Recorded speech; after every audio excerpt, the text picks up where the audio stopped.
ربنا كرمنا بوجود سيادتك الحمد لله. واديتنا نموذج للمدرب الوطني، ويعني احنا 7 نجوم الحمد لله ما حصلش للفرقه الافريقيه مع التطور الافريقي الكبير، وبنحترم وبنشكر جماهير المغرب والمغرب على الاستضافه والتنظيم.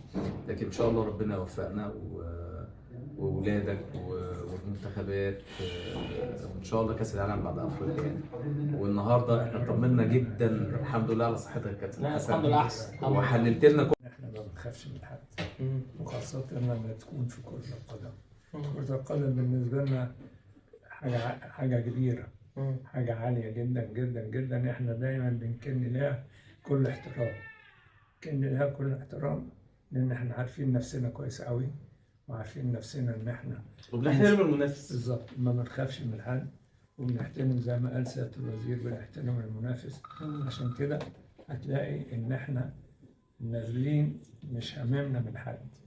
انا مش تقول ايه للعيبه؟ توجه لهم تقول لهم ايه؟ والكابتن حسام حسن اصلا ده لان اللعيبه اصلا وحسام بصفه خاصه يعني ان احنا مش خايفين من حد. كنا خايفين في الماتشات اللي فاتت، لكن لما تيجي تبص لها بنكسب بنتيجه عاليه، وبنكسب بنتيجه تعتبر محترمه جدا جدا جدا. عشان كده احنا مش خايفين ان احنا نقابل ولا السنغال ولا غير السنغال. احساسك النهارده يا كابتن حسن؟ يعني انا مطمن جدا جدا، وده احساسي اللي انا بوصله للجماهير. اطمنوا اطمنوا اطمنوا، ان شاء الله خير. قول للعيبه بقى شدوا حيلكم النهارده. لما كل ده للعيبه كل ده للعيبه بدايه من سياده الوزير، يعني بدايه من سياده الوزير كل ده للعيبه.